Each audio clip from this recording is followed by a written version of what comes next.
성도님들 안녕하십니까? 오늘은 4월 5일 월요일입니다. 어제 우리가 부활주일을 지냈죠. 부활의 기쁨과 소망 그리고 영광이 늘 우리 성도님들과 함께 하시기를 바랍니다. 자, 이제 부활절을 지내고 맞이하는 첫날, 오늘 우리가 함께 볼 하나님의 말씀은 요한복음입니다. 우리 말씀 묵상 교재에 따라서 이제 앞으로 새벽 기도 말씀을 함께 나누겠습니다. 신약 183쪽, 신약 183쪽, 요한복음 20장 19절에서 31절의 말씀입니다.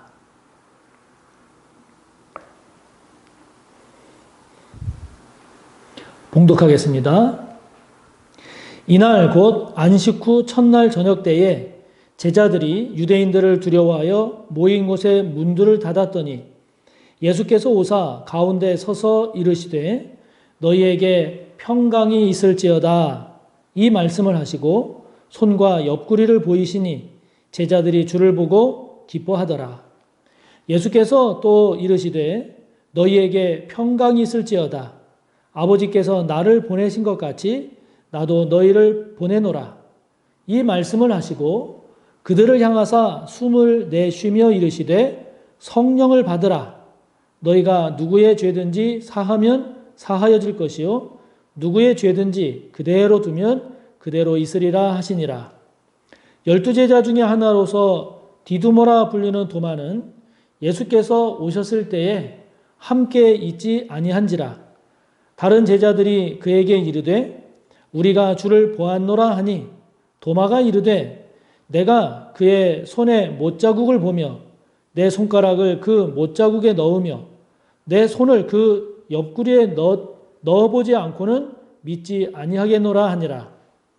여드레를 지나서 제자들이 다시 집안에 있을 때에 도마도 함께 있고 문들이 닫혔는데 예수께서 오사 가운데 서서 이르시되 너희에게 평강이 있을지어다 하시고 도마에게 이르시되 내 손가락을 이리 내밀어 내 손을 보고 내 손을 내밀어 내 옆구리에 넣어보라.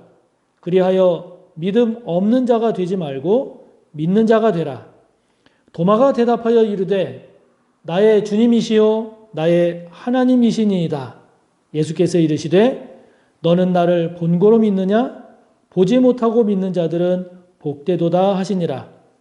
예수께서 제자들 앞에서 이 책에 기록되지 아니한 다른 표적도 많이 행하셨으나 오직 이것을 기록함은 너희로 예수께서 하나님의 아들 그리스도이심을 믿게 하려 하며 또 너희로 믿고 그 이름을 힘입어 생명을 얻게 하려 함이니라. 아멘. 자, 오늘 우리가 함께 본 이 본문은 이제 예수님께서 부활하신 그날 19절을 보면 이날 곧 안식 후 첫날 저녁 때 그랬습니다. 그러니까 오늘 본문은 주님께서 부활하신 날 저녁, 부활하신 그날 저녁의 내용이 이제 오늘 본문의 내용입니다. 그런데 지금 19절을 보면 제자들이 지금 두려워 모여 있습니다. 유대인들을 두려워하고 있다고 19절에 나오죠. 왜 유대인들을 지금 제자들이 두려워하겠습니까?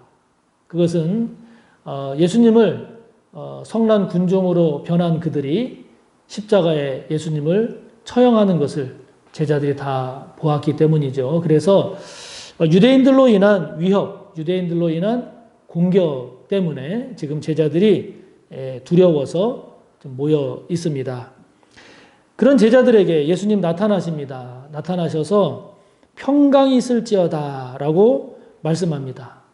여러 번에 걸쳐서 19절에도 나오고 21절에도 나오고 그리고 이 뒤에도 또 예수님께서 평강이 있을지어다 라는 말씀을 계속해서 제자들에게 만날 때마다 주십니다. 지금 두려워하고 있는 제자들에게 필요한 것 평강이죠. 평안한 마음입니다. 두려움을 이길 수 있는 가장 확실한 것, 평강이죠. 그러니까 이 주님께서 평강이 있을지어다 라고 말씀하시는 이러한 주님의 모습을 보면 주님은 저와 여러분이 가지고 있는 문제, 어려움, 그것을 가장 근본적으로 해결해 주실 만한 지혜와 능력과 권능이 있으심을 우리에게 잘 보여주고 있습니다. 그래서 예수님께서 두려워하고 있는 제자들을 향해서 가장 필요한 평강이 있을지어다 말씀하시면서 23절 맨 끝부분을 보면 주님께서 제자들에게 성령을 받으라 이렇게 지금 말씀하십니다. 두려움에 떨고 있는 제자들에게 가장 필요한 것, 또 두려움을 극복할 수 있는 가장 좋은 방법, 그것은 바로 주님이 주시는 평강을 누리는 것이고 또 주님의 영, 그리스도의 영, 하나님의 영인 성령을 받는 것임을 말씀하고 있습니다. 그러니까 두려움에 갇힌 제자들이 아무리 지혜가 뛰어나고 자신들의 능력이 많다 할지라도 그 밀려오는 두려움을 감당하지 못하는 거죠. 그러니까 저와 여러분도 이 땅을 살아갈 때 우리가 두려워할 일도 이제 우리가 많이 만나게 되고 괴로운 일도 많을 거고 또 막 화가 나는 일도 많을 거고 또 어떤 때는 낙심하기도 또 좌절하기도 하지 않겠습니까? 그럴 때 그러한 문제를 우리가 어떻게 해결하겠습니까? 오늘 주님께서 제자들에게 보여주시는 또 말씀하시는 것처럼 주님께서 평강이 있을지어다 성령을 받으라 이렇게 말씀하신 것처럼 저와 여러분도 결국 문제를 우리가 극복하고 해결하는 일은 주님을 품는 것입니다. 평강을 주시는 그 주님의 평강을 주시는 그 주님의 평강의 능력이 저와 여러분을 모든 두려움이나 괴로움이나 분노나 좌절이나 낙심으로부터 우리를 건져주는 힘과 지혜가 되는 거죠. 그건 또 다른 말로 말하면 성령을 받는 것입니다. 주님의 영, 하나님의 영인 성령으로 저와 여러분이 충만해지게 되면 우리의 이러한 두려움, 괴로움, 분노, 낙심 이러한 것들을 극복할 수 있게 되죠. 자, 부활절을 지나서 이제 또 새로운 신앙생활을 시작하는 저와 여러분 어떠한 경우에든지 주님 품기를 힘쓰시기 바랍니다. 성령 품기를 힘쓰시기 바랍니다. 그것이 저와 여러분의 문제를 극복하고 해결하는 길이 될 것입니다. 자, 오늘 본문의 24절부터 29절을 보면요. 우리가 잘 아는 도마의 이야기가 나옵니다. 예수님의 부활을 믿지 못하는 도마의 의심스러워하는 모습을 우리가 오늘 본문에서 보게 되는데요. 이 도마가 25절에 보면 말하죠. 부활하신 주님을 봤다라고 하는 제자들의 말을 믿지 않습니다. 그러면서 25절에 도마가 말하듯이 내가 내 손가락으로 주님의 못자국을 내가 만져보고 내 손으로 주님의 그 창으로 찔린 허리를 내가 만져봐야 내가 내 눈으로 봐야 믿겠다라고 하는 도마의 모습을 봅니다. 이런 도마의 모습은 믿음 없다 이렇게 우리가 쉽게 볼 수도 있겠지만 그러나 또 한편으로 보면 이 도마라는 사람은 참 현실적인 사고를 하는 사람입니다. 합리적인 사고를 하는 거죠. 신중한 태도의 소유자입니다. 다른 사람의 말에 쉽게 마음을 빼앗기지 않는 사람입니다. 자기 나름대로의 주관이 있고 자기 나름대로의 견해가 있는 그런 사람이죠. 자, 그런 도마를 위해서 주님이 제자들에게 나타나십니다. 그리고 27절에 말씀하시듯이 도마에게 말씀하십니다.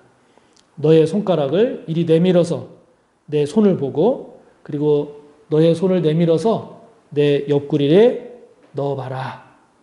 주님께서 확인시켜 줍니다. 이렇게 확인시켜 주시는 주님의 모습은 도마의 의심을 풀어주시는 거죠. 이러한 주님의 모습은 저와 여러분이 가지고 있는 문제를 주님은 외면하지 않으심을 우리에게 잘 보여줍니다. 우리가 의심을 하든 낙심을 하든 아니면 절망을 하든 그러한 우리가 갖고 있는 문제에 우리 주님은 능히 그것을 해결해 주실 만한 그런 주님이심을 우리에게 보여주죠. 그러니까 우리가 안고 있는 문제를 해결하려면 무엇이 가장 지혜로운 방법인가? 주님을 만나는 거예요. 주님과 대화하는 겁니다. 주님과 교제하는 겁니다. 그러면 주님과의 관계에서 그 해결책이, 해결의 실마리가 풀어지는 역사가 있게 되는 거죠. 그러면서 주님께서 27절에 이어지는 말씀을 보면 도마에게 믿음 없는 자가 되지 말고 믿는 자가 되라 라고 말씀하십니다. 29절의 말씀처럼 너는 나를 본고로 믿느냐? 나를 보지 않고도 보지 못하고도 믿는 사람이 복되다 라는 말씀을 도마에게 해주시죠. 그러니까 지금 도마가 믿음 없는 자라고 주님께서 말씀하신 그 이유는 도마는 믿음 따라서 주신 말씀 따라서 사는 것이 아니라 자기 생각에 좀 사로잡혀 있는 그런 유형입니다. 자신의 견해, 자신이 가지고 있는 견해, 또 자신이 가지고 있는 인간적인 사고, 거기에 갇혀서 그 틀을 못 벗어나는 거죠. 그러한 도마에게 주님은 말씀하십니다. 거기에 갇혀 있지 말고 너의 인간적인 견해, 너의 세상적인 그러한 경험에 갇혀 있지 말고 나를 믿음으로 인한 믿음의 눈을 가져라. 또 하나님께서 주신 말씀, 그 말씀을 믿음으로 인한 믿음의 눈을 가져라. 주님이 이렇게 지금 도마에게 말씀하십니다. 자, 여러분. 저와 여러분에게 있어서는 믿음으로 나아가는 데 있어서 장애물은 무엇입니까? 무엇이 저와 여러분이 믿음으로 나아가는 것을 가로막고 있습니까? 인본주의적 사고입니까? 세상 경험입니까? 그 무엇이 저와 여러분의 믿음을 가로막고 있나요? 저와 여러분 모두를 축복하기는 합리적인 사고를 넘어서 믿음의 사람으로 나아가는 귀한 은혜가 있기를 바랍니다. 믿음의 생각이 저와 여러분 가운데 가득하기를 바랍니다.